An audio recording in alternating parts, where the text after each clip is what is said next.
ಕಲ್ಯಾಣ ಕರ್ನಾಟಕ ಉತ್ಸವ ದಿನದ ಅಂಗವಾಗಿ ರಾಜ್ಯದ ಮಾನ್ಯ ಮುಖ್ಯಮಂತ್ರಿಗಳು ಆದಂತಹ ಸನ್ಮಾನ್ಯ ಶ್ರೀ ಸಿದ್ದರಾಮಯ್ಯ ರವರು ಕಲಬುರಗಿಯ ಜಗತ್ ವೃತ್ತದಲ್ಲಿರುವ ಕಲ್ಯಾಣ ಕರ್ನಾಟಕದ ರೂವಾರಿಯಾದ ಭಾರತದ ಉಕ್ಕಿನ ಮನುಷ್ಯ ಸರ್ದಾರ್ ವಲ್ಲಭಾಯಿ ಪಟೇಲ್ ಅವರ ಪುತ್ಥಳಿಗೆ ಗೌರವವನ್ನು ಸಲ್ಲಿಸಿ ಪೊಲೀಸ್ ಡಿಆರ್ ಮೈದಾನದಲ್ಲಿ ಧ್ವಜಾರೋಹಣವನ್ನು ನೆರವೇರಿಸಿದರು.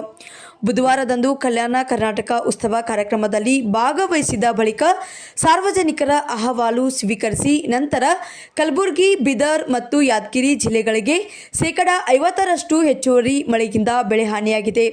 ಈಗಾಗಲೇ ಜಂಟಿ ಸಮೀಕ್ಷೆಗೆ ಸೂಚನೆಯನ್ನು ನೀಡಲಾಗಿದ್ದು ವರದಿ ಬಂದ ಬಳಿಕ ಪರಿಹಾರ ಬಿಡುಗಡೆ ಕ್ರಮ ಕೈಗೊಳ್ಳಲಾಗುತ್ತದೆ ಎಂದು ತಿಳಿಸಿದರು.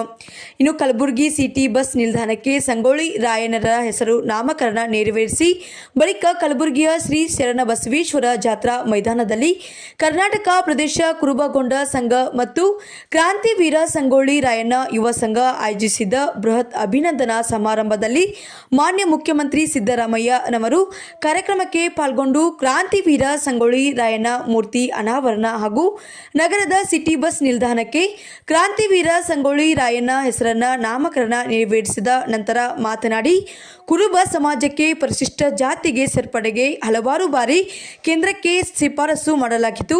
ಆದರೆ ಕೇಂದ್ರ ಸರ್ಕಾರ ಅದನ್ನು ಹಿಂದಿರುಗಿ ನೋಡಿಲ್ಲ ಎಂದು ಆರೋಪಿಸಿದರು. ಸಮಾರಂಭದಲ್ಲಿ ನಗರಾಭಿವೃದ್ಧಿ ಯೋಜನೆ ಸಚಿವರು ಆದಂತಹ ಬೈರತಿ ಸುರೇಶ್, ಕಲಬುರಗಿ ಸಚಿವರಾದ ಪ್ರಿಯಾಂಕಾ ಖರ್ಗೆ, ಡಿ ಸುಧಾಕರ್ ಸೇರಿದಂತೆ ಸ್ಥಳೀಯ ಶಾಸಕರು, ಪಕ್ಷದ ಹಿರಿಯರು, ಮುಖಂಡರು, ಜಿಲ್ಲಾ ಮಟ್ಟದ ಅಧಿಕಾರಿಗಳು ಈ ಸಂದರ್ಭದಲ್ಲಿ ಉಪಸ್ಥಿತರಿದ್ದರು.